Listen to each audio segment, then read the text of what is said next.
Bonjour à toutes et à tous, aujourd'hui je reçois un invité qui a commencé comme youtubeur et qui d'ailleurs est toujours youtubeur, mais qui a eu suffisamment donné pour lancer sa propre entreprise. Si je l'ai invité aujourd'hui, c'est pour qu'il nous raconte comment tout cela a démarré pour lui, qu'il nous parle des difficultés qu'il a rencontrées en tant que youtubeur, en tant que jeune entrepreneur aussi, et comment il a su relever les défis.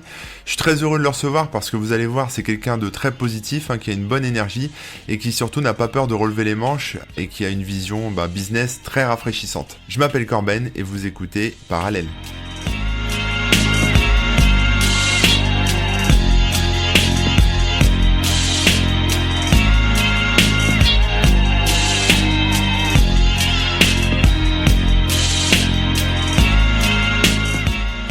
Bonjour Owen. Bonjour Manu, comment ça va? Écoute, ça roule. Alors tu t'appelles Owen Simonin, mais t'es quand même beaucoup plus connu sur la toile sous le pseudo de Asher, notamment sur YouTube. Oui. Tes sujets de prédilection, je crois que ce sont quand même beaucoup de choses en rapport avec la blockchain, les crypto-monnaies, les investissements. Donc voilà, Tout à fait. ça reste très large. Il y a beaucoup d'autres choses aussi. Mais si je t'ai invité, c'est pas pour te demander des conseils sur le cours du Bitcoin ou voilà ce genre de trucs, mais c'est plutôt pour que tu nous racontes en fait ton parcours et les différents déclics que tu as eu pour avant de créer ta chaîne YouTube, avant de monter ta boîte, etc., etc. Mais avant que tu nous racontes tout ça, je voudrais que tu me donnes ta météo intérieure. Alors pour rappeler aux gens qui écoutent pour la première fois ce podcast, l'idée elle est simple, il faut que tu observes pendant quelques instants tes émotions, ton humeur du moment et que tu nous dises comment tu te sens en ce moment même. Alors en ce moment, je me sens plutôt bien. J'ai une journée très très chargée et ça me met une pression, on va dire positive, dans le sens où je sais que je vais devoir accélérer dès midi si je veux pouvoir clôturer tout ça aujourd'hui. Je suis plutôt enthousiaste, j'attends des bonnes nouvelles, donc je pense que ça va être une bonne journée, mais je vais devoir faire en sorte que ça le soit. Alors Owen, est-ce que tu peux nous en dire un peu plus sur toi ? Alors, j'ai toujours un petit peu bidouillé sur Internet. Bien avant mon école de commerce et bien avant de décider de devenir youtubeur, j'ai toujours un petit peu bidouillé sur Internet. Et la première fois où j'ai eu une certaine visibilité, c'est quand j'ai monté un serveur de jeux vidéo, un serveur Minecraft, qui a plutôt bien marché, qui s'appelait MV Wild, et qui existe toujours après 8 ans. Il va fêter ses 9 ans, je crois. Et c'est à ce moment-là que j'ai commencé à avoir une petite audience, on va dire, et que, comme toujours, moi j'essayais de tout vendre à tout le monde depuis tout petit. Et du coup, après mon baccalauréat, je suis parti en école de commerce. Ça a été la première étape où, on va dire, j'ai quitté la maison et j'ai tout mis dans ma voiture et c'était parti, quoi. L'aventure commençait maintenant. Premier appartement, première voiture, premier jour de cours où maintenant, c'est ta vie, tu te débrouilles, il va falloir avancer, quoi. Pendant que je rentre en école de commerce, je commence à comprendre un petit peu le monde, la finance, l'économie, comment ça tourne. Et en parallèle de ça, fidèle à moi-même, je suis toujours dans des jeux vidéo à droite, à gauche, à gérer des trucs comme je le peux, à découvrir des nouveaux jeux, des sites de paris, des investissements, des nouvelles technologies. Bref, j'ai toujours été là-dedans. Et un jour, je tombe sur la technologie de la blockchain et des crypto-monnaies, et là, c'est le moment où je me suis pris une grosse claque, quoi. Mais alors justement, qu'est-ce qui t'a plu dans cette techno ? En fait, déjà des technologies, on en connaît plein, de l'électricité, en passant par l'industrie, la production, Internet. Bref, tout ça, c'est des concepts que j'avais assimilés naturellement, dans le sens où c'était évident pour moi. Je suis né avec, je les ai vus, je les ai utilisés. J'avais mon premier téléphone, je devais avoir 11 ans. Donc tout ça, c'était normal. Et là, c'était la première fois où je découvrais une technologie et que j'étais capable de comprendre par moi-même qu'elle allait apporter quelque chose de nouveau dans le futur, en fait. Un peu comme une personne qui aurait découvert Internet, la technologie, mais 2 ou 3 ans avant qu'on l'ait. Et j'ai vraiment ressenti ça avec la blockchain. Pour la première fois, j'avais trouvé une technologie qui incarnait la confiance. Et j'ai trouvé ça énorme. Et quand j'ai étudié l'histoire de cette technologie, ce qu'elle pouvait déjà apporter aujourd'hui et ce qu'elle pourrait nous apporter demain, là, je me suis dit, OK, là, il y a quelque chose à faire, quoi. Et t'as compris ça comme ça tout seul. C'est-à-dire il y a quand même des boîtes encore maintenant qui se demandent ce qu'elles peuvent bien foutre de la blockchain, quoi, qui pensent que c'est juste un buzz ou un truc rigolo à regarder, mais qu'elles en feront rien. Tout à fait. Les gens pensent encore que c'est un effet de mode. En tout cas, une grande partie des gens qui connaissent. Et après, il y a des gens qui ne connaissent pas. Et ça reste la plus grande partie aujourd'hui. En fait, au début, c'était pour la spéculation. Je vais être franc. C'est quand le Bitcoin a fait un x30, x40, x50. Que j'en ai entendu parler, forcément, avec mes démons, je me suis intéressé à cette technologie avec ce point d'entrée-là. Je m'intéressais beaucoup au Bitcoin, j'en achetais, j'en vendais, mais c'est seulement 1 an après que j'ai vraiment creusé et que je me suis dit, waouh, il y a une technologie derrière. Et le Bitcoin, c'est la première monnaie sur la blockchain, en fait. Mais c'est juste une base, c'est la preuve que c'est possible, on peut faire énormément de plus de choses avec. Et c'est là que ça m'a impressionné. Mais alors, ce qui te plaît dans l'investissement et les crypto-monnaies, c'est quoi ? C'est le challenge intellectuel, c'est de jouer, c'est de t'enrichir ? Premièrement, ce qui me plaît, c'est déjà le domaine. C'est la première technologie où c'est rentable de prendre soin de son écosystème. J'ai jamais vu ça. On peut faire de l'argent, se développer, désirer en avoir plus, tout simplement, sans faire de mal à l'écosystème qui est autour de soi. Et je l'avais jamais vu sous aucune forme jusqu'à présent. Ça, c'est vraiment le premier point. Quand tu parles d'écosystème, tu parles de quoi? Les autres personnes qui investissent sur le mineur, la crypto-monnaie, Ouais. les autres mineurs de crypto-monnaie, les entreprises qui se développent dans cet écosystème, les gens qui travaillent dans les entreprises de la blockchain, globalement, c'est un cercle vertueux. Donc tout le monde va tirer dans le même sens, en fait. C'est vraiment la première chose qui m'a plu. J'étais vraiment dans mon domaine et je le sentais comme ça. La deuxième, ça va être plutôt, on va dire, mon rapport à l'argent et au profit.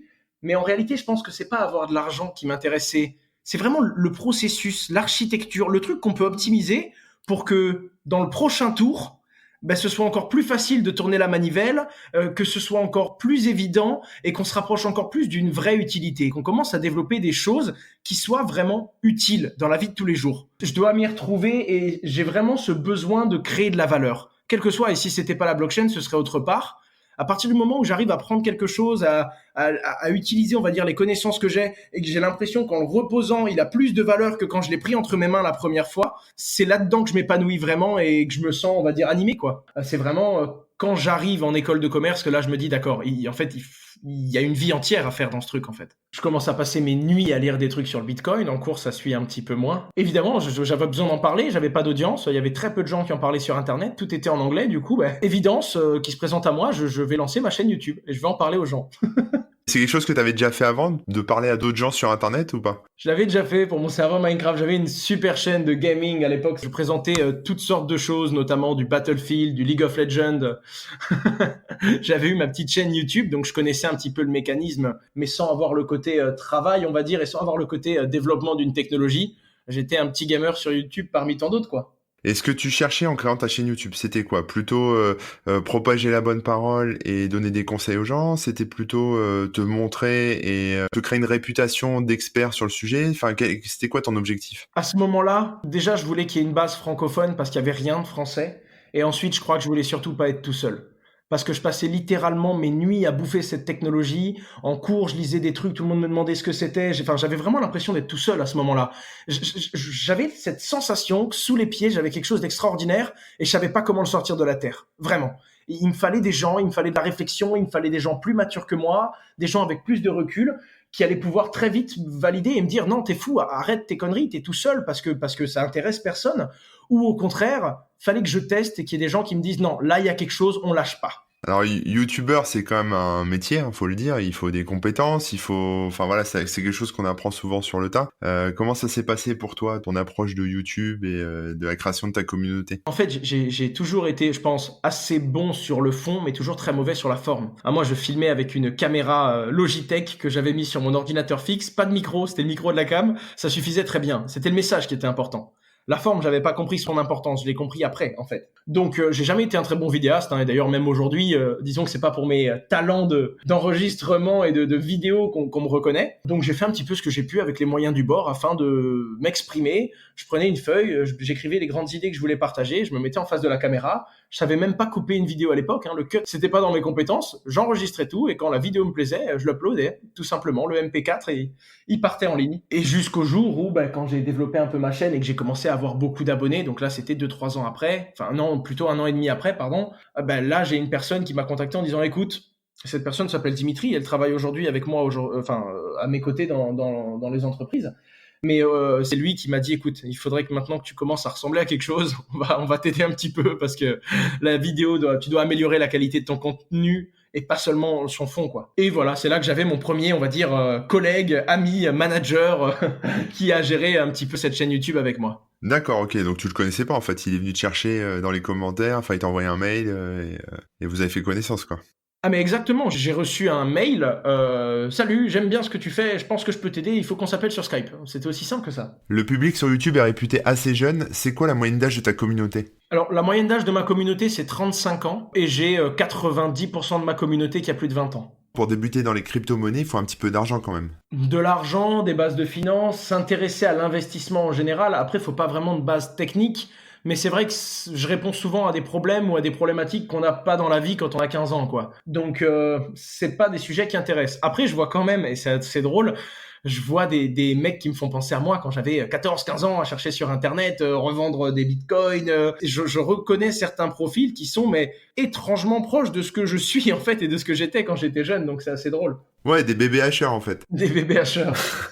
Mais oui, mais c'est vrai que ma communauté est plutôt âgée. Hein. C'est plutôt des adultes qui cherchent à comprendre l'économie, à sécuriser leurs finances, enfin des gens qui ont une épargne et qui cherchent à bien la faire travailler. Donc forcément, ça oriente un petit peu vers les personnes plus âgées, quoi. J'imagine que la vie de youtubeur, c'est pas tout le temps rose non plus. Non, pas du tout, non. Il y a des moments où c'est un peu plus compliqué. Comment ça se passe? Maintenant, ça se passe mieux parce que déjà, j'ai bien scindé la vie d'entrepreneur et la vie de youtubeur. Et ensuite, j'ai compris que si à un moment, quand ça allait mal d'un côté, ben, ça commençait à m'influencer et à me toucher dans l'autre, j'arriverais pas à tenir le chemin.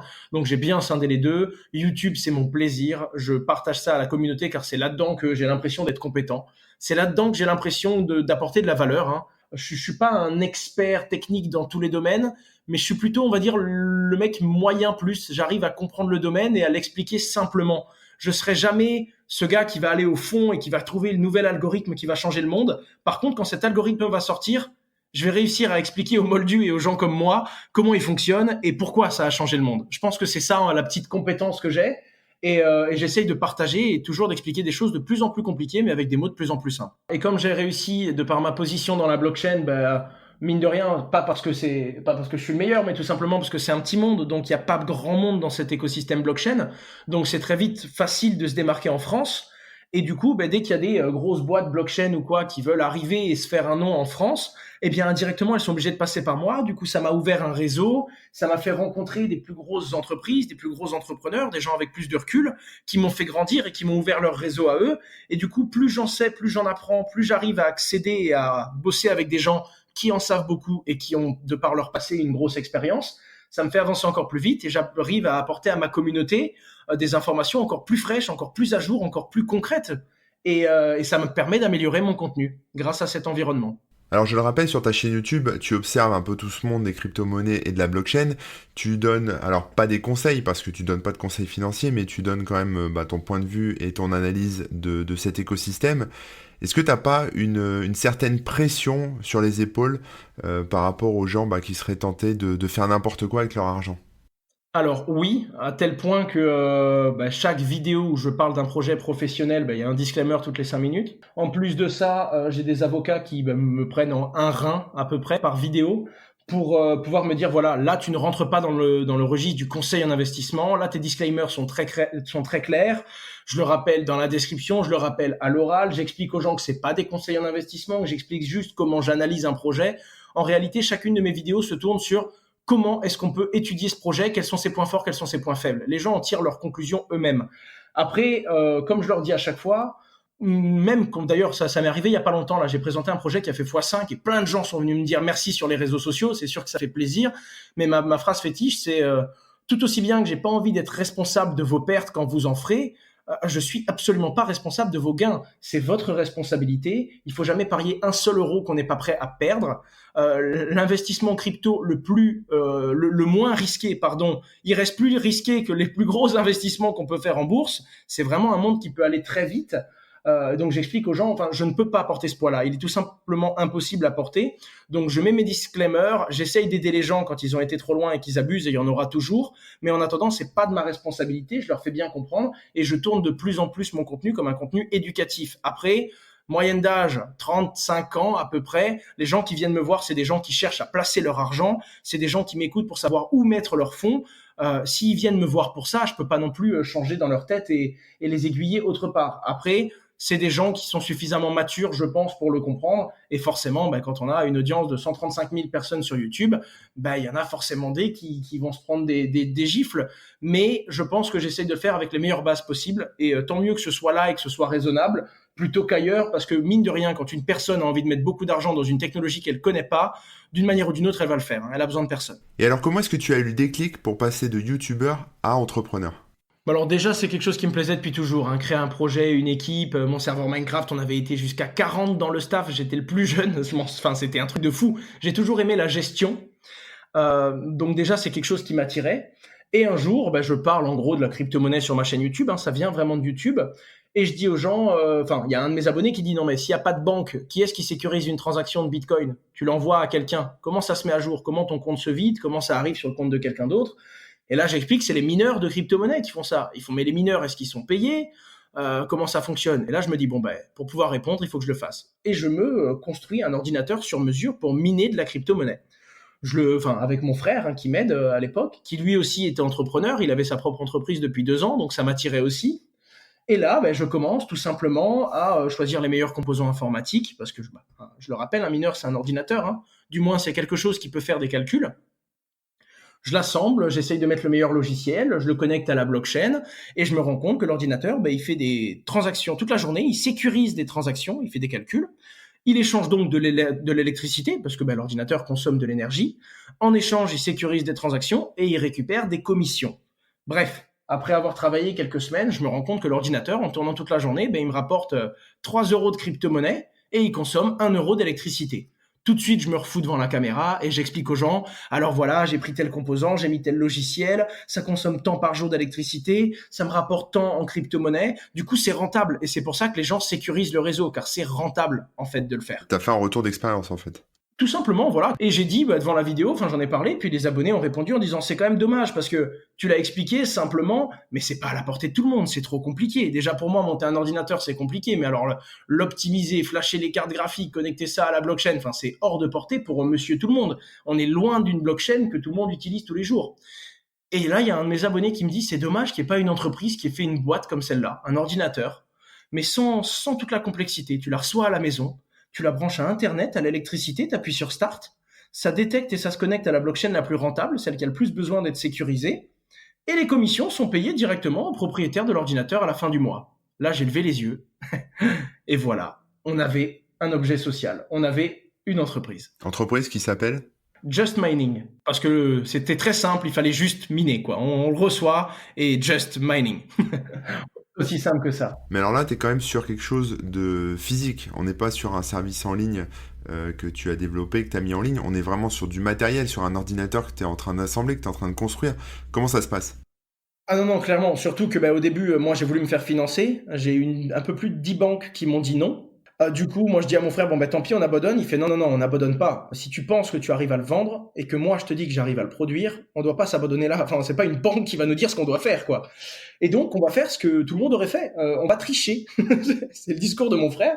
Et en gros, il utilise le PayPal, tu sais, ils avaient un module qui te permettait d'accepter les dons sur ton site. Et mon frère me dit, écoute, on va mettre un module PayPal de dons. On va promettre aux gens que c'est pas des dons et qu'on va leur livrer un produit 3 mois après s'ils nous font un don de tel montant, comme un espèce de Kickstarter, mais sur notre site à nous, parce que Kickstarter et Indiegogo nous avaient refusé. Du coup, on fait un module de don qu'on connecte à mon compte courant, sans aucune entreprise. Tu vois, le truc totalement clean, tu vois. Bonjour les impôts.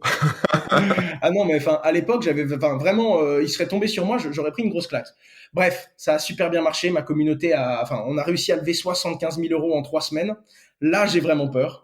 Et là, tout de suite, je me retourne vers des banques. Il y en a 2 des 10 qui m'avaient, un peu plus de 10 qui m'avaient dit non, qui me disent oui. J'en choisis une. Je crée tout de suite une société. Et avec un petit reliquat, on va dire, de 30 jours, tout l'argent que j'avais gagné, j'ai réussi à la mettre sur un compte en banque et à cadrer tout ça. Et là, j'avais 90 jours, montre en main. J'avais pas encore dit à mes parents que j'arrêtais mes études. Il fallait que je livre des machines à travers plus de 10 pays. C'est parti. Et alors matériellement, comment est-ce que tu es passé du projet sur le papier à quelque chose de physique, à un produit physique, à ton matériel? Alors au début, on avait mis 500 ou 600 euros pour faire une première machine et être sûr que ce qu'on avait vendu aux gens, on était capable de le faire. Après, faire une machine et en faire je ne sais plus combien pour les livrer à travers 10 pays, tout en gérant une production, des stocks, une comptabilité, le software qu'on devait développer pour pouvoir diriger et contrôler ainsi que mettre à jour les machines à distance. Waouh, ça m'a coûté quelques nuits, cette bêtise. Hein. C'est un peu stressant, non? Ah mais totalement. Et puis après tu connais un peu, surtout en France, on est directement lié à l'argent, donc il y a des sentiments humains qui sont un peu malsains. Et puis il y a les gens il y avait la communauté qui me soutenait, mais il y avait aussi les gens qui disent il arrivera pas à lever de fonds. Quand j'ai levé les fonds, il arrivera pas à créer son entreprise. Quand j'ai créé mon entreprise, il va se sauver avec l'argent. Quand ils ont vu que je me sauvais pas, il arrivera pas à tenir les délais. Quand j'ai tenu les délais, ce sera pas rentable. Quand c'était rentable, ça ne durera pas. Bref, tu connais la musique. Ouais, mais ça, c'est tous les rageux qui parlent et qui font jamais rien. Mais t'as quand même derrière toi une communauté qui attend un produit, qui attend quelque chose, qui t'attend au tournant. t'as un gros paquet de fric et t'as surtout une croissance à gérer. Comment ça se passe? Tout à fait. Ben là, déjà, faut déléguer tout de suite. Et comme on n'a pas de compétences, parce qu'on se rend pas compte qu'on n'a pas de compétences à ce moment-là, il faut déléguer sur des gens en qui on a confiance. Donc on va vraiment se tourner vers le trust en fait. Donc déjà mon frère, pour toute la partie technique, il m'a dit je reprends le bébé. Toi tu t'occupes de vendre, parler aux gens, gérer l'image, continuer à vendre et nous on va faire le truc. Donc tu vas nous expliquer concrètement ce que tu veux et on va voir si on arrive à le produire. Et donc mon frère très rapidement s'est tourné vers Geoffrey Ekman et Vincent Leroy qui étaient ses deux associés qui sortaient d'Epitech tout comme lui et dans sa première boîte et qu'il leur a dit écoutez mon frère a un projet, j'ai besoin de vous. Là il nous faut plus de bras, ça décolle beaucoup plus vite que prévu. D'ailleurs il y a une petite vidéo qui tourne sur internet de mon frère qui me filme quand je dis non je suis sûr je peux vendre 10 000 euros de ces machines et qui fait oui ben tu sais quoi cette vidéo on s'en rappellera. Donc il était un peu vert après cette première semaine de pré-vente et du coup il a pris ça au sérieux tout de suite. Et moi, de mon côté, j'ai appelé mon meilleur ami qui était en Corse et je lui ai dit, écoute, Laurent Gradiagne, mets tout dans ta voiture. Il faut que tu fasses le même chemin que moi. Là, il me faut quelqu'un de confiance. Tu sais monter un ordinateur? Oui. Tu sais mettre une carte graphique à côté d'un processeur? Oui. Eh bien, tu vas mettre 6 cartes graphiques à côté d'un processeur. Tu vas faire un boîtier sur mesure et tu vas nous aider à livrer. Tu vas devenir directeur de logistique et de production. D'accord. Il a arrêté ses études, il a tout foutu dans sa caisse et il a traversé la France entière, quoi. Et c'est comme ça qu'on avait une première petite équipe qui pouvait nous permettre de tenir cette croissance. Et j'ai eu de la chance dans le sens où j'avais des gens plutôt compétents. C'est-à-dire que mon frère et ses amis qui étaient ses associés, ils double master en école d'informatique, c'est des ingénieurs, ils sont dans l'intelligence artificielle, donc ils pouvaient me permettre en fait de livrer ce truc, en quelque sorte. Mon meilleur ami s'en sortait bien, il était capable de gérer de la production et il apprenait très vite. Il a le cerveau très bien fait, je le savais depuis toujours, même si c'était pas vraiment un personnage qui était, on va dire, très studieux en cours parce qu'il aimait pas ça du tout. En attendant, quand ça le plaisait, il avançait et créait des ordinateurs, un système informatique, la monnaie digitale. Enfin, il a adoré tout ça, en fait. Il est tombé là-dedans comme moi. Et donc, on tirait tous dans le même sens. Et tout ce qu'on savait pas, on était ouvert pour l'apprendre. Et donc, ça a été très vite. Et on avait une première deadline, livrer tant de machines dans tant de temps. Et ça a été un succès. Ça a été réussi. Bon, on a eu 3 jours de retard sur 3 mois. Je suis plutôt fier. On a eu beaucoup de mal au début. Personne voulait livrer, mais on a DHL qui a fini par DHL qui m'avait mis une grosse claque et qui finalement m'ont fait une offre incroyable. PayPal qui nous a beaucoup aidé au début, alors que PayPal c'était vraiment anti-crypto dans le sens où c'est une banque, donc ils pouvaient pas se permettre de faire ce qu'ils voulaient. Mais il y a un conseiller, un seul bonhomme de chez PayPal qui m'a dit écoute, je vais faire en sorte que ça se passe bien pour toi, au moins pour le début. Une banque qui m'a tendu la main. Tout de suite, on est arrivé en Moselle, à Metz, parce que c'est là que mon frère entreprenait et qu'il y avait on va dire un petit peu notre gourou à nous, Michel Onfray, pas le philosophe, mais un grand entrepreneur en Moselle qui gérait l'incubateur Synergie, qui est l'incubateur qui aide toutes les startups à décoller. Et c'est vraiment lui qui m'a dit, écoute, il y a plein de problèmes quand on est entrepreneur, mais les murs, les avocats, les comptables, les levées de fonds et la structuration de ton business, c'est un problème qu'on va t'enlever des mains. Concentre-toi sur ton premier sprint. Et c'est cette personne qui m'a apporté, déjà en plus d'être un ami d'enfance, puisque je l'ai rencontré quand j'étais jeune et que j'avais vécu à Metz quelques années, en plus d'être un ami de la famille, c'est une personne qui nous a mis la tête sur les épaules, qui nous a recollé les pieds sur terre dès qu'on décollait un peu trop vite, et qui en quelque sorte nous a permis vraiment de transformer ce rêve en une réalité, quoi. Alors c'est pas pour tirer les pompes, mais t'as quand même un truc qui fait que les gens te suivent, que les investisseurs te suivent, que ta communauté te suit, que tes clients te suivent. C'est quelque chose qui est naturel chez toi ou c'est quelque chose que tu as appris à développer? Alors, j'ai jamais été le plus malin. T'es dur avec toi. Non, mais c'est vrai, j'ai jamais été le plus malin du groupe, hein. Globalement, c'était plutôt, moi c'est celui-là mon fils, celui qui est par terre. J'étais plutôt ce profil-là, mais j'avais peur de rien et j'aimais beaucoup aller parler aux gens, essayer de comprendre comment ils fonctionnent. Et enfin, chacun a une vie, chacun a son chemin, et il y a des gens qui prennent des chemins tellement différents du tien, et pourtant ça marche, ils arrivent à bon port. Et j'ai toujours été intéressé par ça. Donc je pense pas que j'étais prédisposé à ce que tout le monde me suive et à ce que tout le monde m'écoute en quelque sorte, mais moi j'ai allé beaucoup écouter les gens, j'avais besoin de leur parler, j'avais besoin d'échanger. La pire punition qu'on pouvait me faire, c'était de me mettre dans un coin tout seul et me dire tu restes tout seul. Et puis j'avais été un petit peu comme ça parce que mon papa déménageait beaucoup, il travaillait dans le football et donc j'ai été très souvent seul quand j'étais plus jeune. Et du coup, c'était à moi d'aller vers les autres. Et c'est comme ça que j'ai ouvert un petit peu ce dialogue-là, que je me suis rendu compte aussi que c'était bien de voyager. J'avais les valeurs de la Corse, mais je me suis rendu compte qu'il y avait tellement d'autres choses autour. Puis mon père m'a fait voyager de par sa carrière dans le football. Donc je me suis ouvert à tout ça. Et je pense que c'était une première base. Et ensuite, les personnes qui me connaissaient le plus, elles savaient que j'avais peur de rien, j'avais pas froid aux yeux, j'avais monté mon serveur, ça avait bien marché, puis je bidouillais, puis quand ça marchait pas, j'essayais de changer les paramètres pour que la petite chose que je faisais finisse par avancer. Et je pense que c'est ça. Et après, il y a quelques-uns de mes amis qui se sont dit, bon, écoute, quitte à avoir une aventure, pourquoi pas partir avec lui, quoi. Soyons fous. En tout cas, ça respecte mes valeurs, ça respecte mes objectifs. Si on peut faire un bout de chemin ensemble, tant mieux. Et je pense que c'est comme ça que petit à petit, les gens, qu'on a réussi à fédérer des gens et ces gens-là sont sentis évoluer. Et on a même des associés qui un jour ont dit Owen, maintenant c'est plus ton chemin que je vais suivre. Moi j'ai mon idée. Est-ce que tu m'accompagnes? Et c'est moi qui commence à être derrière eux dans leur projet. Et du coup, c'est plus un écosystème qu'on a développé que une seule façon de faire en fait. Ouais, d'accord. Donc maintenant, tu as Just Mining comme société. Est-ce que tu en as d'autres? Ou est-ce que tu t'as étendu un peu ta galaxie? Ou est-ce que c'est que Just Mining pour l'instant? On a beaucoup étendu cette galaxie. Déjà, on investit dans pas mal de projets avec mon frangin. Et à côté de ça, on a fondé, je dirais, 7 entreprises. Mon frère Vivoca, avec ses associés, donc dans la reconnaissance vocale, l'extraction de sentiments dans la voix. Ce qu'on voit, nous, là, pendant qu'on se parle tous les deux avec les petites courbes sonores, eux, c'est leur métier. D'accord. Donc, ils sont d'ailleurs un peu plus d'une trentaine à temps plein. Ils vont bientôt être 35, je crois. À côté de ça, il y a Just Mining. Nous, on est 12. On est un petit peu moins. On est une dizaine à temps plein sur Just Mining parce que il y a les machines pour sécuriser la crypto-monnaie, mais il y a aussi les logiciels. Puis il y a un service d'hébergement pour les gens qui peuvent pas s'occuper de leurs machines. Enfin, on a développé tout le business évidemment. Ouais. À côté de ça, il y a l'un de mes gars de Just Mining qui est parti et qui a fondé un échange de crypto-monnaie qui s'appelle Descoin et qui d'ailleurs recrute. Donc il commence lui-même à monter sa propre équipe.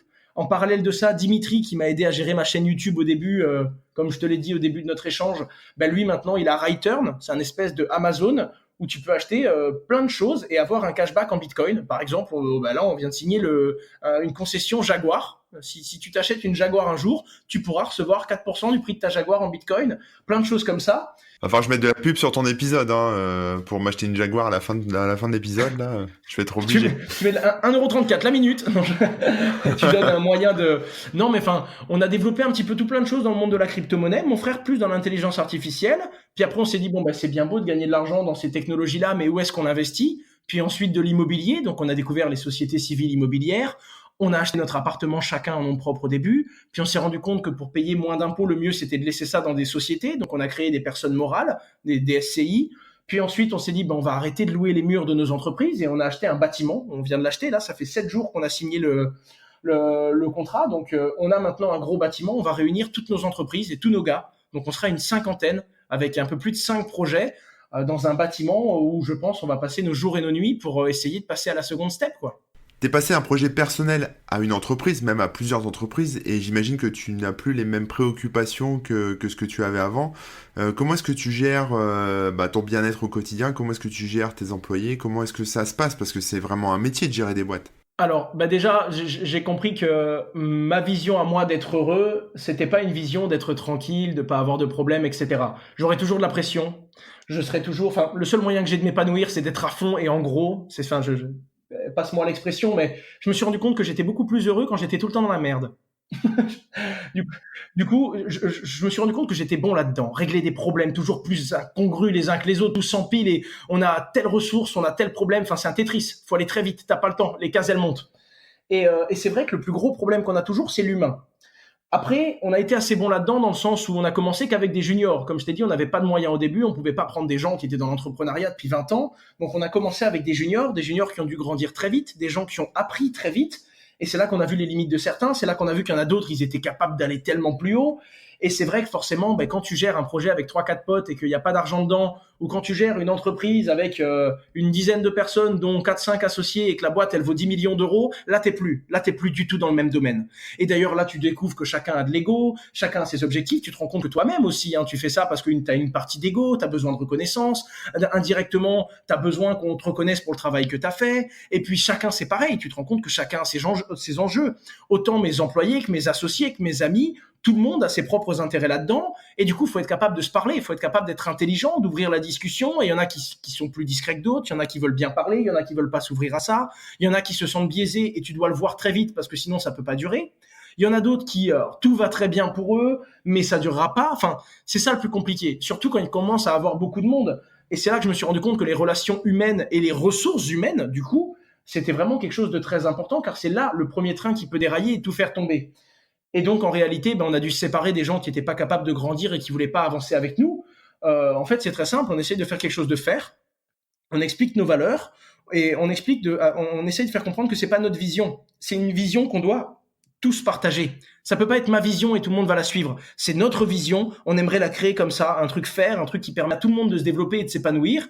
Soit ça correspond à tout le monde et à ce moment-là, les gens restent. Soit ça leur correspond plus et à ce moment-là, faut que quelqu'un parte.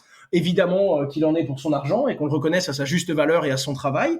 Mais c'est toujours un curseur, en fait. C'est toujours un peu trop à gauche ou un peu trop à droite et on passe notre temps à tirer et à régler ce curseur pour faire en sorte que tout le monde y trouve son compte. Et ça va, t'es pas trop épuisé? Oui, c'est un gros rythme, mais disons que là où tout le monde pense que j'essaye de maintenir ce rythme, j'essaye plutôt de maintenir la croissance. C'est-à-dire que si aujourd'hui je peux gérer 10 problèmes par jour, l'année dernière, pour un quart de ce que je gère aujourd'hui, j'étais incapable de terminer ma journée. C'était impossible. Et donc, en plus de ça, je me vois grandir et c'est ça qui est génial parce que je me rends compte que le Owen d'un an, il était, par rapport à ce que je suis aujourd'hui, mais totalement incompétent. Et je l'espère, le Owen de l'année prochaine dira la même chose. Parce que je suis encore jeune, du coup, j'apprends encore à me connaître moi sur le tas. Et je me suis jamais senti aller aussi vite. Donc ouais, je suis fatigué, mais indirectement, je me suis jamais autant éclaté. Je m'épanouis et j'ai jamais pris autant de plaisir. Il n'y a pas un seul jour où mon réveil sonne et je me dis, là, je vais travailler. Non. Non, je suis dans un jeu vidéo, je suis dans la cour de Hurlevent, on est à l'hôtel de ville et il y a un raid qui se prépare. Tu vois l'idée? C'est exactement ça. C'est ce sentiment-là qu'on a et c'est ça qui fait que c'est génial. Des fois, on fait quelque chose, on valide un client, on valide un gros contrat, on signe quelque chose et on se regarde tous en mode, vous vous rendez compte de ce qu'on a fait? Mais vous vous rendez compte qu'il y a 3 ans, on connaissait même pas les mots qui nous permettraient aujourd'hui de dire ce qu'on vient de faire. C'est incroyable. Et toi, qu'est-ce que tu dirais à des gens qui ont envie de monter leur boîte, qui ont envie de devenir indépendants au niveau du boulot, mais qui n'ont pas d'argent, pas de réseau, pas forcément toutes les compétences qu'il faut? Qu'est-ce que tu leur dirais pour les encourager? Je dirais 2 choses. C'est normal que ça vous fasse peur et vous avez raison d'avoir peur. C'est-à-dire qu'une personne qui se fait vraiment peur, si elle n'a pas peur et qu'elle se lance, elle va se brûler les yeux. Il faut avoir peur. Mais il faut aussi aimer ça. Il faut aussi aimer en mode, oui, je sais ce que je risque. Si ça marche pas, il va se passer ça, ça, ça. Ok, faut l'accepter. Si on n'est pas prêt à accepter que tout se casse la gueule, on peut pas y aller. Tout simplement, on peut pas. Parce que faut pas oublier que la meilleure ligne sur le CV, c'est l'échec. Et que plus vous avez d'échecs à votre actif, plus vous êtes solide pour les prochaines étapes, tout simplement. Après, encore mieux que d'avoir des échecs, écoutez les autres, s'imprégner de leur expérience et considérer que s'il y a un de vos collègues qui, lui, a de l'expérience, vous dit, voilà, moi j'ai fait ça, c'était une bêtise, en tirer une leçon. Apprendre de ses erreurs, c'est être intelligent. Apprendre des erreurs des autres, c'est être un génie. Ça vous permettra d'aller encore plus vite. Et c'est ce qui fait que on transmet le savoir beaucoup plus vite aujourd'hui. Un être humain à l'âge de 15 ans, il peut savoir des choses qu'il aurait fallu toute une vie à savoir il y a une centaine d'années, parce que l'apprentissage est mieux, parce que l'éducation est mieux faite, et qu'on arrive à s'appuyer sur les connaissances des autres. Donc, n'oubliez pas de vous entourer, mais n'oubliez pas qu'il y a 2 types de conseils. Le conseil toxique, celui qui a jamais rien fait dans sa vie et qui vous dit « Ouais, moi je l'aurais fait comme ça, moi je te conseille ça ». Et au contraire, le conseil avisé, qui lui, il a pris des baffes dans la gueule, même s'il a fait des échecs. N'allez pas vers ceux qui réussissent tout le temps. Allez aussi vers ceux qui ont pris des gifles toute leur vie. C'est eux qui ont beaucoup de choses à vous apprendre. Ça, c'est la première base. Et quand vous décidez de vous lancer, je pense que chaque entrepreneur va vous donner un conseil différent, mais le mien, c'est toujours de vous dire, est-ce que votre produit est vraiment utile? Est-ce que vous l'achèteriez? Est-ce que le projet que vous allez développer, il va vraiment servir à quelque chose? Si c'est utile, si personne n'y a pensé, et si vraiment ça rend service à tout le monde, à ce moment-là, vous aurez toujours votre marché qui va vous en redemander. Vous aurez toujours des gens qui vont vous pousser. Vous allez avoir des gens qui vont croire en vous parce que, au fond, vous vous battez pour quelque chose qui a du sens. Et des fois, les entrepreneurs ont du mal à dézoomer et se dire « En fait, il sert à rien, mon produit, mais en fait, il est nul. Mais qui voudrait ça? C'est vexant. » Et puis après, quand on s'est engagé dans quelque chose, quand on a dit à tout le monde que ça allait marcher, quand on voit que ça marche pas, on a un coup d'ego aussi. On n'a pas envie que ça s'arrête parce qu'on n'a pas envie d'aller dire à tout le monde « Ouais, j'ai échoué. » Eh bien, sachez que c'est pas malsain d'échouer. Tout comme quand on a tort, quand on se rend compte qu'on a dit une bêtise, d'aller voir quelqu'un en disant « Écoute, je suis désolé, je me suis rendu compte que j'ai fait une erreur. » C'est pas malsain. On se sent toujours mal, on n'a pas envie, mais c'est quelque chose de naturel. Et c'est ça qui permet de rebondir encore plus fort derrière. Et c'est ça qu'il faut garder en vue. Gardez quelque chose d'utile. Et quand vous vous trompez, ne vous obstinez pas. Il faut insister. Parce que quand on est sûr que c'est la bonne voie, il faut aller au bout. Mais quand on se rend compte et quand on commence à douter du chemin, il ne faut pas s'obstiner. Il faut des fois prendre un autre chemin, pivoter. Et parfois, c'est peut-être pas fait pour vous, revenir en arrière. Mais en tout cas, c'est avec cette démarche-là qu'il faut aborder, on va dire, l'aventure de l'entrepreneuriat, je pense. Alors maintenant, je vais te poser une question qui va peut-être te mettre inconfortable, mais tu as 22 ans, tu es un jeune entrepreneur, tu parles d'investissement, tu parles d'argent, tu parles de ton entreprise, tu voilà, as créé plusieurs boîtes, etc. Comment est-ce que tu arrives à inscrire tout ça dans le monde actuel avec tout ce qu'on connaît sur l'avenir de la planète, les problèmes écologiques, les problèmes sociaux, le rapport à l'argent, donc c'est-à-dire la société de capitalisme, enfin le capitalisme, la société de consommation, etc. Comment est-ce que tu arrives à donner du sens à ton travail, à ce que tu es en train de monter dans un monde comme le nôtre? C'est plutôt social. On n'est pas encore sur l'environnement. On n'est pas encore. Je pense qu'on peut pas s'occuper de tous les problèmes d'un coup. On n'a qu'une seule vie et on doit quand même se focus sur un premier point. Et je me suis rendu compte qu'il fallait, on va dire, avoir plus de visibilité, plus de moyens, plus de ressources pour pouvoir vraiment faire changer le monde. Bill Gates, sans son argent, il n'aurait pas fait autant de bien que Bill Gates qui a réussi. C'est comme ça que je me dis que ça peut être une bonne raison d'avancer. Et je pense qu'un jour, si j'arrive, je n'irai pas dire que j'arriverai à aller comme Bill Gates aussi haut, mais si j'arrive à m'en sortir, ce sera pour faire du bien. Et en attendant, j'ai pris un chemin que je maîtrisais, un chemin où je pouvais aller loin. Et je me suis rendu compte que la blockchain, c'est plutôt sur une ouverture sociale. Disons que si tout part en vrille, s'il y a un problème avec le gouvernement, un problème avec la monnaie, c'est plutôt économique pour l'instant la blockchain, mais on va dire que si on perd, on va dire ce dialogue technologique qu'on a, tu vois, aujourd'hui on peut s'enregistrer, on peut s'appeler, on peut parler à distance, on peut sûrement se faire un virement tous les deux, si tu me donnes ton RIB, je peux te payer, mais qu'est-ce qui se passe si la banque fonctionne plus? Qu'est-ce qui se passe si notre gouvernement nous dit que c'est plus notre maison du jour au lendemain? Qu'est-ce qui se passe si quand tu demandes un permis de conduire, il y a personne qui te répond et qu'on te dit non, non, vous, Manuel, on vous connaît pas, on vous fera pas de papier. Eh bien là, il faut trouver un moyen. Il faut trouver un moyen de continuer à communiquer, à échanger entre nous. Eh bien la blockchain, c'est la seule porte qu'on ne pourra pas fermer. C'est un petit peu compliqué de l'expliquer dans une si petite durée, en fait, dans un podcast comme ça. Mais la blockchain, c'est une technologie qui est basée sur la confiance et qui permettra à tout le monde de communiquer, d'échanger de la valeur, quel que soit le problème. Que ce soit au Venezuela, quand la monnaie s'est effondrée, les gens ont utilisé du bitcoin et il a conservé sa valeur. Que ce soit dans certains pays où les gens n'avaient plus le droit de communiquer entre eux, ils ont mis en place des blockchains pour communiquer et personne ne pouvait les arrêter. La blockchain, c'est comme pour moi une alternative décentralisée qui ne peut pas s'arrêter. Et en me développant là-dedans, je me suis dit que si un jour il y a des vrais problèmes économiques, de capitalisme, de communication, des problèmes de démocratie aussi, eh bien la blockchain, elle pouvait permettre de réinstaurer un certain équilibre dans ce domaine-là et que j'étais pertinent, je pouvais aider ce domaine à avancer. Voilà pourquoi moi, mon domaine s'oriente dans cet axe-là. Je respecte beaucoup ça parce que je pense que effectivement, notamment via ta chaîne YouTube, tu donnes des conseils, tu donnes les outils, tu donnes les armes aux gens pour maîtriser aussi ces technologies et donc quelque part peut-être dans le futur de s'affranchir ou de régler certains problèmes eux-mêmes, quoi, sans avoir besoin de toi ou de passer par des experts, quoi. Non, c'est le but et j'ai déjà vu ça se réaliser. J'ai déjà vu, j'ai déjà vu des gens réussir comme ça. Ça m'est déjà arrivé de faire une négociation dans une entreprise blockchain bien plus balèze que moi, où j'essaye de faire passer mon petit budget et à la fin, il y a le mec contre qui je négociais, il vient me voir, il fait, tu sais que j'ai découvert la blockchain grâce à toi? Ah! Là, je le regarde, je dis, oh, ouais, mais comment toi t'as pu monter aussi haut, aussi vite? Et c'est là que je me rappelle que, en fait, moi, je suis un douanier, quoi. Je suis là pour faire découvrir les gens, les faire passer de l'autre côté. Mais après, il y a des gens bien plus compétents que moi et qui, grâce à mon introduction, vont aller beaucoup plus loin. Donc oui, j'ai déjà vu des gens qui ont avancé ou du moins qui ont changé toute leur vie grâce à ça. Et j'ai déjà vu des gens aussi créer des solutions qui, petit à petit, et j'en suis certain, vont permettre aux gens de trouver des solutions dans des problèmes qu'on a dans la vie de tous les jours. Et faire en sorte que même si ce monde va mal, eh bien, il ira peut-être demain un petit peu mieux qu'aujourd'hui. Alors tu m'as parlé d'un livre qui s'appelle Factfulness que tu recommandes. Est-ce que tu peux nous en dire un peu plus sur cette œuvre qui t'a beaucoup inspiré? C'est un docteur incroyable qui a dit aux gens il faut arrêter de se baser sur ce qu'on vous dit, puisque tout le monde a une vision différente. Elle est plus ou moins décalée, elle est plus ou moins uniforme, mais tout le monde a sa vision du monde. Rappelons quand même qu'il y a une époque où on faisait des pubs en disant que le tabac c'était bon pour vos poumons et ça vous permettait de courir plus vite. Prenez du recul et basez-vous sur les faits, les mathématiques, mais avec un esprit critique. Et il a écrit un livre extraordinaire pour vous dire comment ne pas tomber dans les pièges de la vie. Et franchement, le truc est incroyable. Et il m'a fait me rendre compte que déjà qu'on était tout petit, mais que même si on était tout petit, on pouvait faire beaucoup de bien si on prenait le temps d'écouter tout le monde et qu'on se basait sur les bons chiffres au bon moment avec la bonne vision et le bon jugement.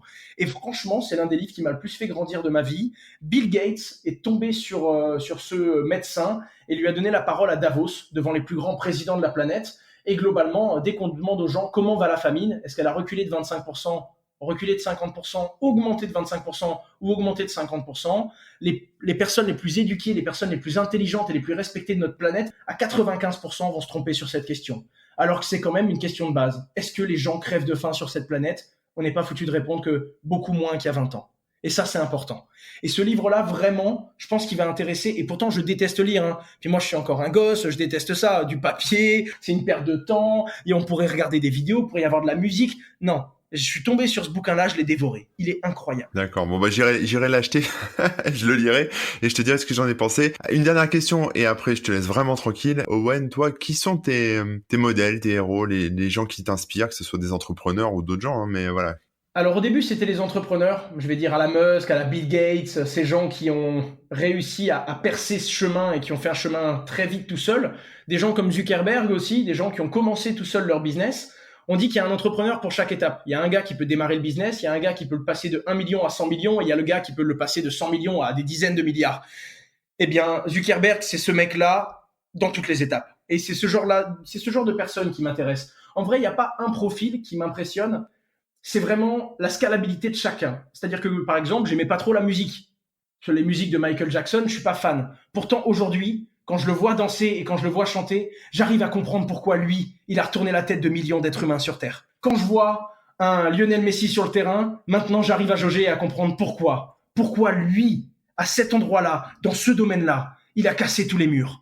Et c'est ça qui me plaît, c'est ça qui m'impressionne, et même des domaines que j'aime pas, hein, eh bien j'arrive à me rendre compte que ça m'impressionne et j'admire la personne qui a réussi à percer là-dedans, parce que je comprends que quel que soit le domaine, elle a dû elle aussi gérer des humains, elle a dû elle aussi se battre, elle a dû avoir des moments de solitude énormes, elle a dû se sentir vraiment mal et seule à certains moments, et pourtant elle s'est relevée et step by step, étape par étape, elle a franchi tout ce qu'il y avait, elle est passée devant tout le monde et elle a dit moi je vais y arriver. Et même si vous me dites que c'est pas possible, je vais y arriver parce que j'y crois. J'y crois et je laisserai personne me dire que c'est pas vrai.